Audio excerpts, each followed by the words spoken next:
We got PDGA rule changes amid its president announcing they will not be running for re-election. Kristen's time off is an extended one, and not too much more this week in disc golf. And we're back, Disgenerates, with another installment of This Week in Disc Golf. I'm Swiss Cheese, the one with all the holes, and most importantly, I'm just one half of the disc golf world. The uncle of a nephew and uncle duo that has changed the game by killing coverage with our fast-paced scripted style, poor taste in humor, even worse video titles, and of course, by refusing to apologize for the feathers we may ruffle along the way. And for all the droves heading over to Ledgestone to play or spectate, trust the disc golf world will be there. Of course, just fashionably late. And really, would you guys expect anything more of us? But the two of us are locked in for Saturday and Sunday. And sure, we still might be in search of a miracle because we don't have tickets. But we're not worried because we got ourselves in a box full of Peoria Disc Golf World merch. With shirts, some stamped wizards, and even more. So if you're interested and want to pick up any of them, be on the lookout to catch us on the course, Saturday's Fly Mart, or just hit our socials for more info and meeting up. And for the ones that are listening that can afford a spare ticket, in need of a caddy, or you got one of those coveted friends and family passes, make sure to hit us up also. And for the pros that are listening, don't worry. We're not going to tell the dgbt where we got them.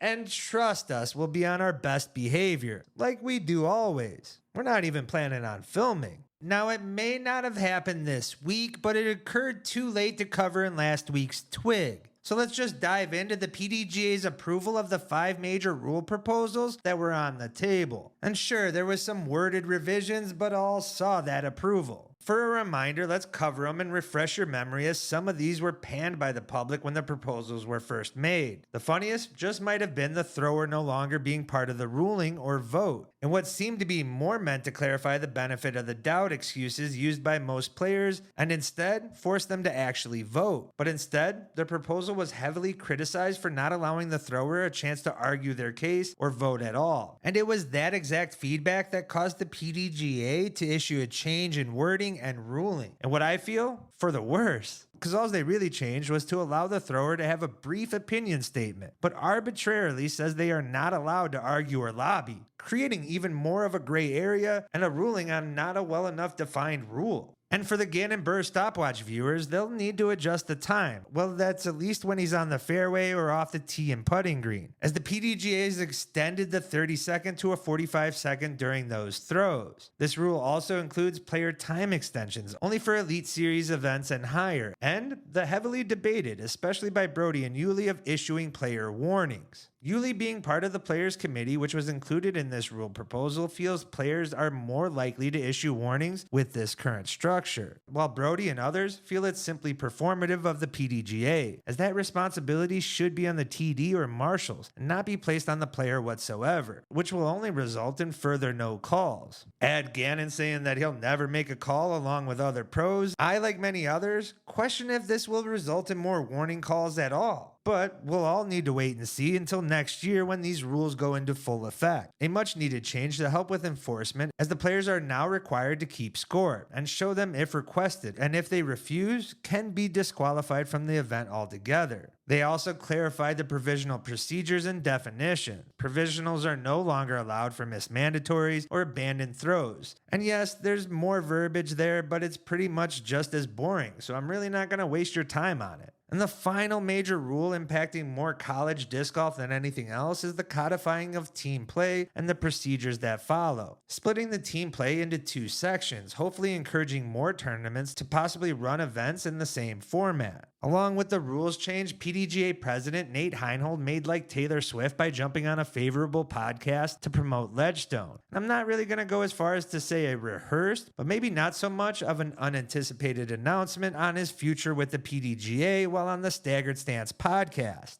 I can run one more year with our term limits, but I'm done. I'm not going to run for re-election. I don't even think I said that anywhere, but I was just going to say, is that like... This is my last year on the board starting in September. Nate even doubled down from there while on the upshot also. This is my last year on the board. You know, I can run one more term. You know, I'm not going to. This is my last year, starting in September.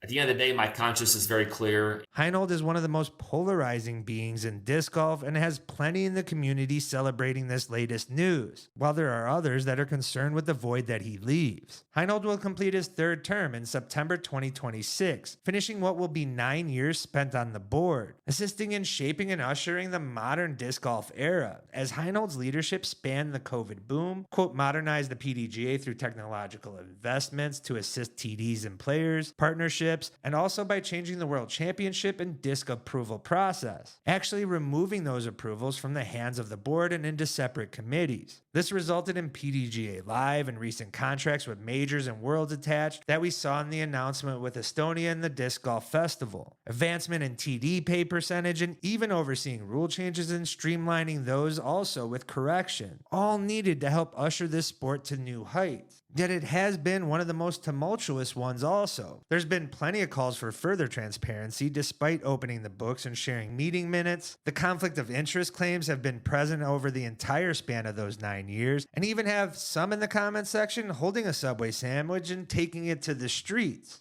All this even helped shape the most recent PDGA board election just this past month. There was the debated trans issue and subsequent handling of that by the PDGA that Nate oversaw.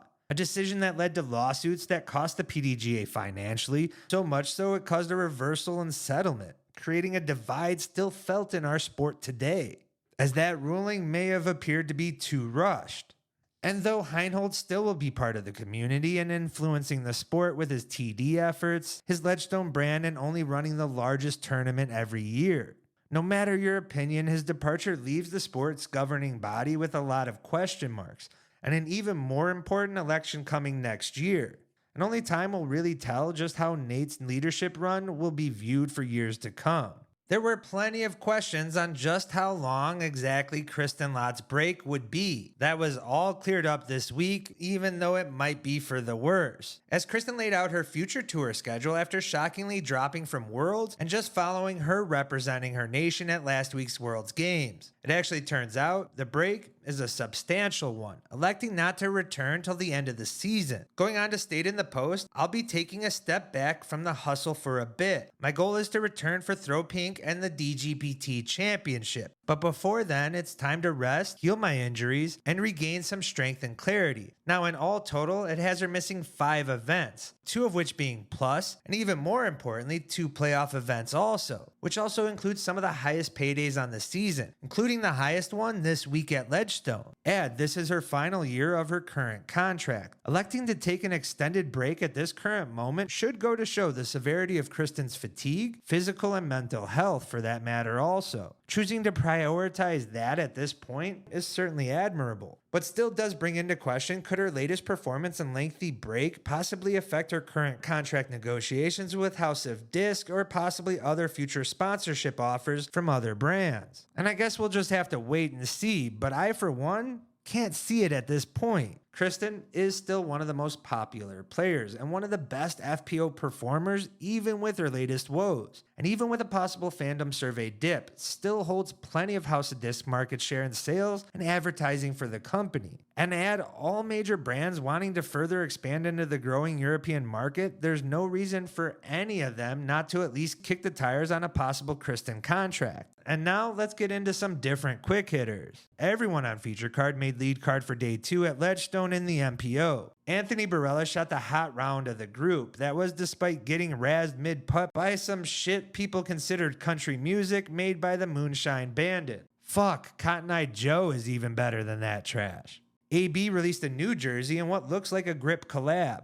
The youngster movement continued even here in the States, with teenage Allison Woodard falling just outside a lead card after day 1. Evidently, Haley King's putt was so bad that she's hoping someone has it on coverage. The Lotts might not have been able to celebrate a medal at the World's Games, but did celebrate a 1-year anniversary this week, while the now Girthies just started the countdown to theirs, as Garrett and Jessica tied the knot this week also. Now the sunglasses are just too easy to target, but it's that vest that's made out of the same fabric of your grandma's front room sofa with the wood accent that no one ever really sits in. Jokes aside, congratulations to both them and the Latts. Kayla Viska capped off 20 consecutive years with a win at an A-tier or higher. One other note from the Heinhold Press Tour that was just too good not to highlight was him going on record of the European World and it impacting his next year World's infrastructure budget.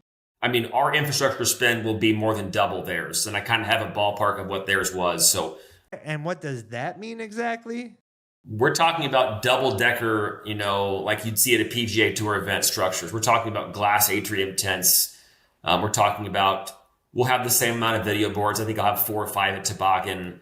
We're talking about stadium seating on 5 locations. So we'll definitely have more infrastructure, I think, only because I was planning on a lot and that I increased the budget after seeing Worlds. As the bar has certainly been risen by UC and the team and should make for an even more exciting Worlds in Milford, Michigan. Interesting to see where this all lays out on an often difficult terrain. And guys, that wraps up this week in disc golf. Shout out to those on the Patreon and to all of you that stayed not that long for me to thank you. And like always, if you've enjoyed and not subscribed, make sure to do so. It helps the channel and helps us make even more better content. And if you haven't already, hit that like button, comment, and share.